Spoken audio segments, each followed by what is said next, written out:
Donc, on était parachat Toldot, et cette semaine, on est parachat Vayetse. Yaakov Avinu, après 14 ans, assis dans la maison de Shem Ba'ever, après 14 ans, Yaakov Avinu doit se sauver de son frère Esav, qui veut le tuer, parce qu'il lui a pris les brachot. Et il est obligé de se sauver, aller dans la maison de Lavan, où là-bas il va se marier avec Rachel et Léa, avec Bilha et Zilpa, et il aura les 12 tribus. Et il y a quelque chose quand même d'étrange, parce que les épreuves de Abraham, on peut les comprendre. Les épreuves de Yitzhak étaient un peu différentes, on peut les comprendre aussi. Mais Yaakov, c'est le Emet, c'est la vérité, c'est la Torah. D'accord ? Il a complété le troisième pilier de l'attachement avec Akadosh Baruch Hu. Lui, c'était Emet, Titen, Emet le Yaakov. Yaakov, c'est le Emet.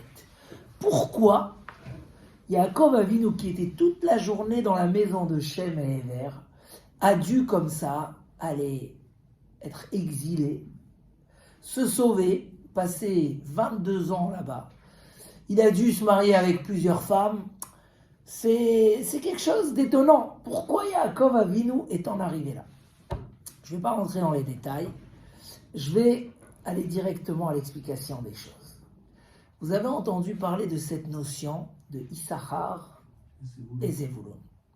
Vous avez entendu parler de ça ou pas ? Dans 2 mois, on a notre gala, on va vous reparler de ça beaucoup. Mais on a ce qu'on appelle un contrat Issachar-Zevulun. C'est quoi cette notion de Issachar-Zevulun ? Beaucoup ont entendu parler, ceux qui n'ont pas entendu, encore mieux. C'est un contrat qui s'est fait entre 2 des tribus. Issachar était un homme, comme dit la Torah. Il a vu que la tranquillité, c'est quelque chose de magnifique. Mais pas la tranquillité de celui qui fait rien, la tranquillité de celui qui fait ce qu'il a envie de faire vraiment. Et ce qu'il voulait faire, c'est l'étude de la Torah. Donc Issachar, il a pris sur lui le joug de la Torah jour et nuit. Et comment il allait manger ? Comment il allait construire une belle yeshiva comme ça, en plein 16e, etc. Il a eu un accord avec son frère Zevulun, que lui allait travailler, il avait des bateaux, etc. Et il nourrissait son frère et il partageait le mérite de la Torah.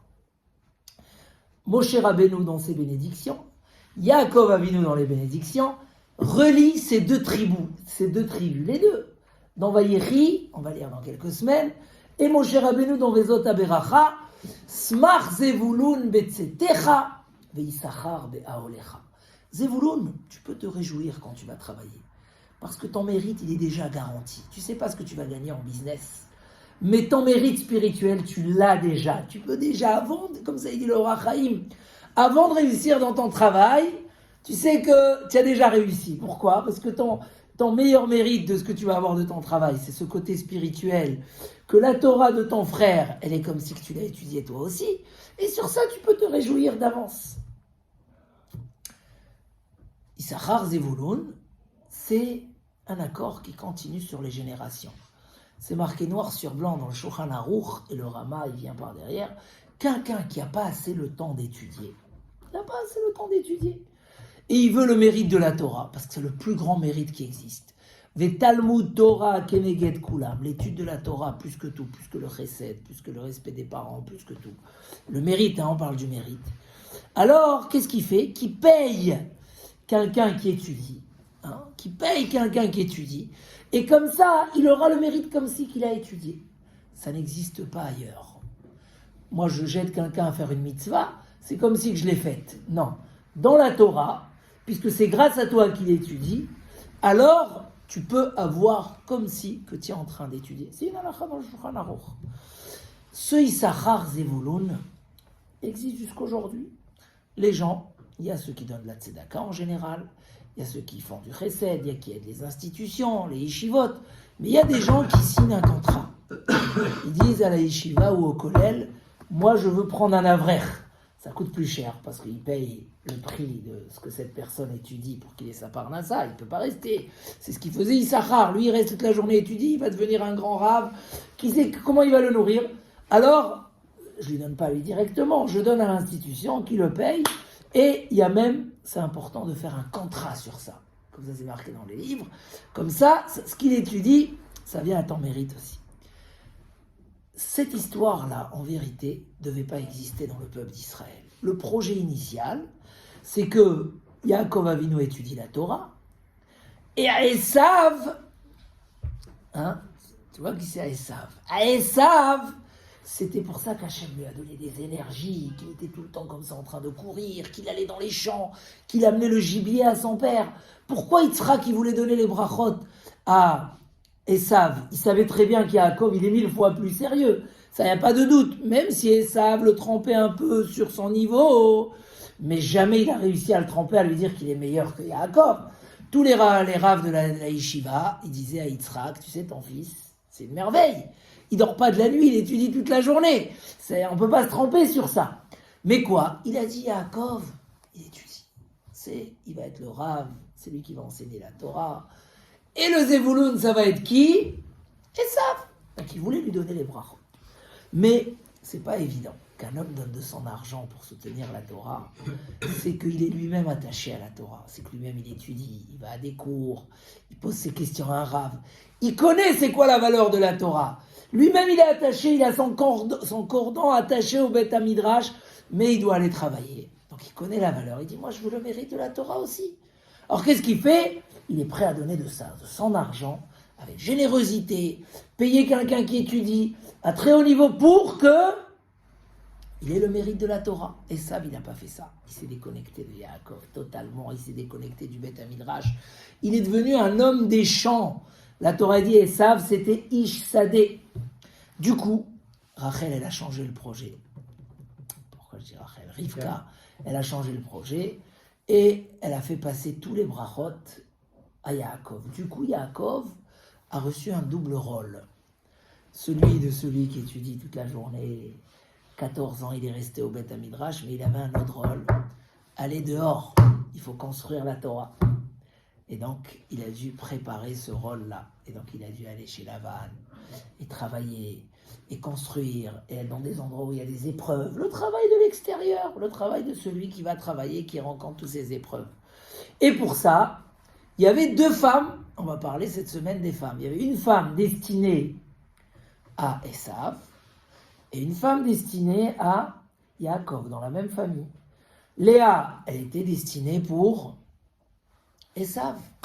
La preuve, elle a beaucoup pleuré, parce que tout le monde disait qu'elle va se marier avec Esav. Mais c'est marqué dans la Gemara que c'est pas que les gens y disaient, c'était comme ça destiné dans le ciel. Léa était une femme aussi pleine d'énergie, pour ça on voit qu'elle sortait tout le temps. On lui reproche un petit peu à notre matriarche, qui était une prophétesse, qu'elle sortait quand même, elle avait cette énergie. Elle a eu le plus des enfants, elle a pris les charges, etc. Mais elle devait être mariée avec Esav, parce que son rôle, c'était le rôle du Zevouloun, d'accompagner Esav dans le travail de l'extérieur, pour la royauté d'Hachem, pour la Torah, mais à l'extérieur. Et Rachel, c'était le Yesod, la pureté, la tzidkout. Rachel était une tzadékette. Tu étais au Kever Rachel ou pas? C'est à 7 minutes de Jéru. Quand on est à Jéru, on prend la voiture, 7 minutes, on y est. Donc, on va au Kever Rachel, et c'est protégé par Hachem. Et Rachel, c'était la tzadékette, c'est celle qui va avoir Yosef HaTzadik, ce qu'on appelle le Yesod, le Tzadik Yesod Olam, la pureté, celui qui est imperméable, qui est Kodesh Kodashim, il n'y a pas de matériel. Ça, c'était Rachel. Maintenant, vu qu'Yaakov, il a pris les deux rôles, donc il doit se marier avec Rachel et Léa pour assumer ces deux rôles. Et à partir de là, les deux rôles sont rentrés dans le clan Israël. On a celui, comme il nous dit Rabbi Shimon Bar Yochai, qui va étudier toute la journée. Et il nous dit Rabbi Shimon Bar Yochai, quoi? Un homme, il va aller labourer, semer, récolter. Quand il va étudier la Torah? Alors il dit, celui qui a la chance d'étudier la Torah toute la journée, Hachem va lui faire son travail par quelqu'un d'autre. Par quelqu'un d'autre. Mais Rabbi Ishmael, là-bas, il nous dit non. La Torah, elle nous a dit dans le schéma, on le dit, puisqu'il a parlé du schéma du soir, Vasavta de Ganecha. Oui, c'est quoi Vasavta de Ganecha? tu vas aller récolter ta récolte, ramasser ta récolte. Tiroshra, veitzarecha, le vin, l'huile. Donc la Torah, elle parle d'un homme qui va travailler. Donc, il y a, comme il dit le Maharsha, une minorité du clan Israël qui va faire le travail initial de Yaakov, qui est resté le travail essentiel de Yaakov. C'est l'étude de la Torah tout le temps. Et il y a l'autre partie qui n'a pas le temps d'étudier tout le temps. Elle va elle aussi étudier. Parce que la mitzvah de Talmud Torah, c'est pour chaque juif. Chaque juif a le devoir d'étudier la Torah tous les jours. Et dès qu'on a du temps et qu'on n'est plus occupé par notre travail, eh ben on est obligé d'aller étudier, c'est évident. La Torah nous a autorisé, nous a permis d'aller travailler pour la Parnassa, mais sans abandonner la Torah. Au contraire, un juif, il est kovea itim la Torah. Et la première question qu'on demande à l'homme après 120 ans, c'est quoi ? Est-ce que tu as fixé des moments à l'étude ? C'est pas est-ce que tu allais étudier, est-ce que tu as fixé, il faut.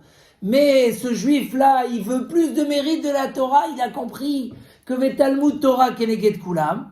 Donc, il se prend ce mérite par le fait qu'il a compris que Zevouloun, c'est pas qu'il étudie moins.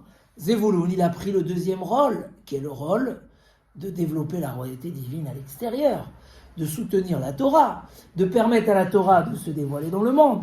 Quand on fait les Shiva Brachot, puisque j'en sors de cette période, c'est quoi la première bracha ? Tous les Shiva Brachot. Baruch ata Hashem Elokeinu melech haolam, shehakol bara lichvodo. Tout ce que Akadosh Baruch Hu a créé, il a créé à son honneur. Tout ce qu'on fait, il faut que derrière ça, on ait une pensée. Donc Yaakov Avinu, il a dû assurer ces deux métiers en même temps. Le métier de l'intérieur et le métier de l'extérieur.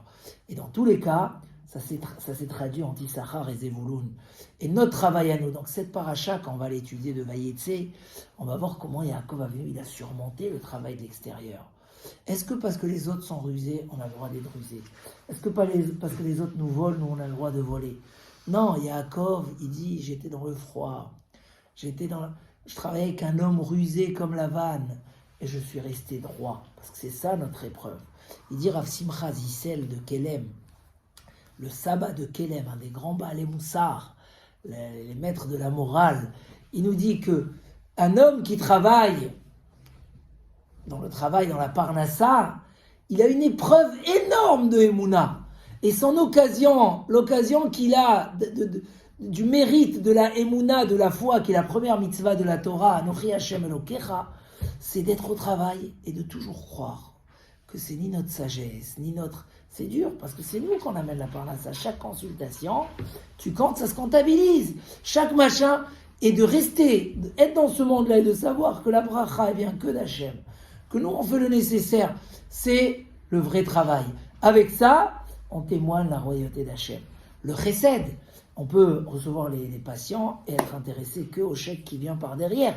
Ou non, on est intéressé à faire du bien aux gens, à les soulager, à les encourager. Tout ça, c'est un travail, le travail de l'extérieur, qui est de construire. Yaakov Avinu a eu ces deux rôles. Et il a fait avec Yaakov et Léa. Et l'âme Israël continue dans ces deux rôles. Mais pour que ces deux rôles puissent suivre, on ne peut pas être comme Esav. Quand on est dehors, on est dehors. Quand on est dedans, on est dedans. Non, un juif, partout où il est un bon juif. Il est toujours relié avec la Torah. Et Baruch Hashem, quand on a des shiurei Torah fixes, je dis toujours, c'est pas que Baruch Hashem, on a fait 1h30, voire plus d'études, et vous sortez comme ça, riche en Torah et plein de mérites. Mais c'est toute la semaine, elle est différente. Parce que quand tu te baignes comme ça 1h30 de Torah et tu as fixé, automatiquement tu réfléchis à tout d'une autre façon. C'est pas bien de faire ça. Je peux pas parler à ma femme comme ça.